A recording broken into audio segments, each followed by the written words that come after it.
Welcome back, people. Oh, well, I'm back in my chair, but I'm still in a bit of pain. Not as bad as it was, but we'll try that with that a bit closer, shall we? Yeah, still in a bit of pain, but not too bad. It's just more stiff and awkwardness now. But here we go for another bloody week. Yeah, are people ready for what's coming? And I don't just mean unjabbed, I mean everybody. You know, even those that have been in their COVID coma and played by the rules, now you're going to get punished the same as the rest of us for this.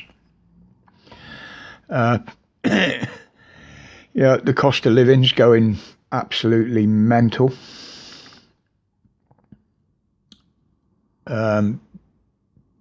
You know, gas prices, electric prices, they're looking at trebling this year.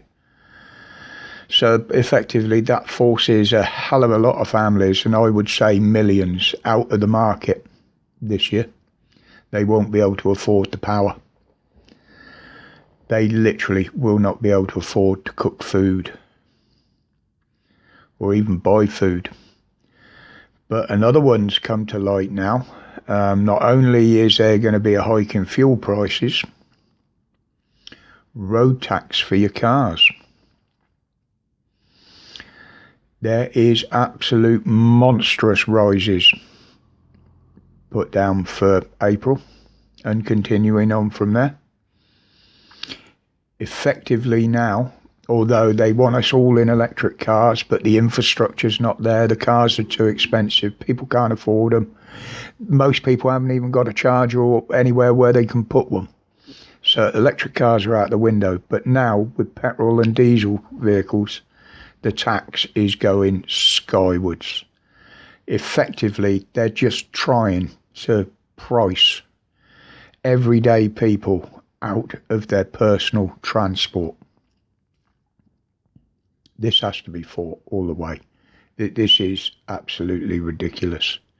You know, the elite don't give a shite about it. You know, they claim theirs on their expenses, don't they?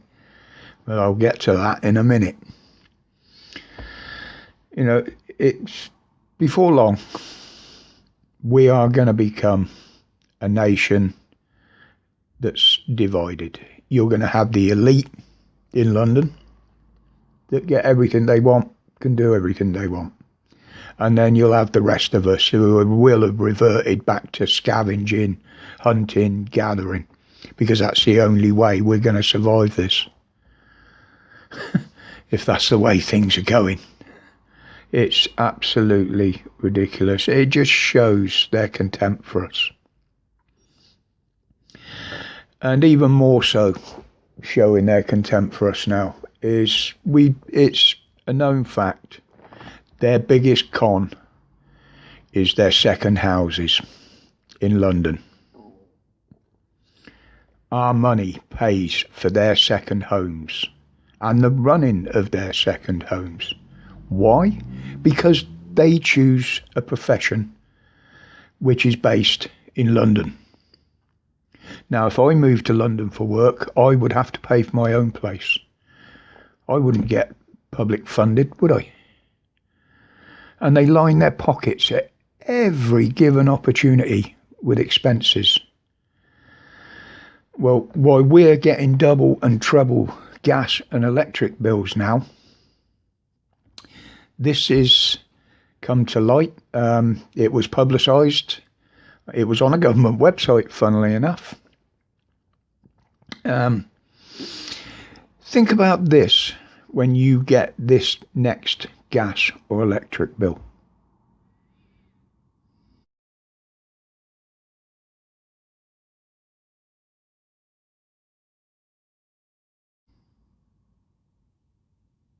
Now, does that look like a government that cares about its people? I don't see it. Far from it. You disgusting, thieving bastards. Why many of the people struggle out here to pay their bills. They've also got to pay yours for your second home. It's ridiculous. It really is. It's out of control with these lot. Well, and it's not just this lot. All of them do it. Not just these. Now, another thing, it was a theory, wasn't it? It's been bandied around for the last couple of 3 years with all these immigrants coming in, people that they're bringing in legally as well, mind, the channel paddlers. Everybody was on the case of they're trying to replace us. Well, let's look at some old evidence of this and some new ones, new stuff that's come to light, shall we? First of all, you've got the mandates for care workers, which is already in, and the up-and-come one for the NHS. Well, this has already decimated the care sector, and it will absolutely force the NHS into collapse. It really will. That's just the way they've been forcing people out of their jobs. They're going to sack them. Now, this has been their vocation in life, a lot of these people, not just a job. That's why they've stuck at them, particularly the care workers, because they earn a pittance, yet they stayed in the job, and now you're sacking them. Nobody else would do it, but there is. Now, many thousands are getting forced out of their jobs by these mandates, which, in my opinion, are illegal. A mandate has to be agreed by both parties to be a lawful contract, according to Black's Law Dictionary. That can be found anywhere. But now the treasonous bitch Patel, using the smokescreen of all this crap over the parties over Christmas and New Year, well, and before, has used that as a smokescreen to pass some new rules, change some rules. So these channel paddlers and the illegals that are coming in, once they've been processed and jibby-jabbed, obviously, they won't let them in without that. She's passed a ruling that they can take these jobs.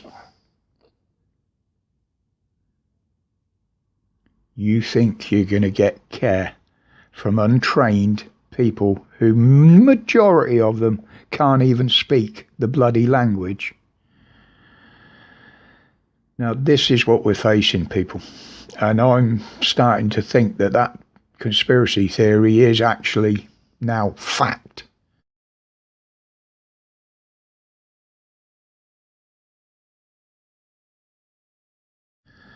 Considering the numbers that they're looking at wanting to bring in over the next 10 years through immigration. We can't afford what we've got in the country now. We can't afford our own people. And you want to bring millions in? Oh, Patel, if Boris has got a saving grace, it's going to be throwing you under a bus, isn't it? Because that's where you should be. You failed again. You didn't hide it. It got out.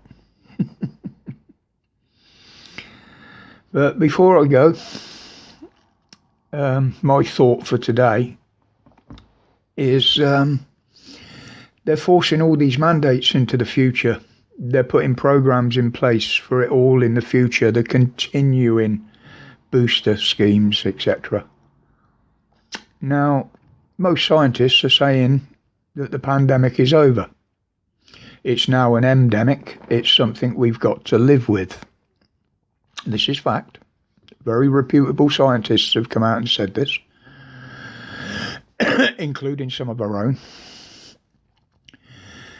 So why have they seemed to have forgotten the fact that the jabby was only ever approved for emergency use?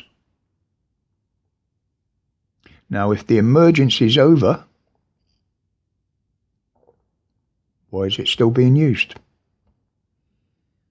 Their words for emergency use. Has anything changed? I haven't heard of anything. I know I do look. But just a thought for the week. Who knows where that could lead to with court cases with people being sacked from their jobs for not having something that is only for emergency use. Think about that one. Anyway, people, that's it for today. I'm starting to stiffen up again now, sitting down too much. Thank you for your support, as always. My respect to each and every one of you, as always. And until the next one, stay safe, stay strong, and look into this tyranny and oppression that they're trying to push on us. It ain't there. They haven't got it anymore. Respects, guys.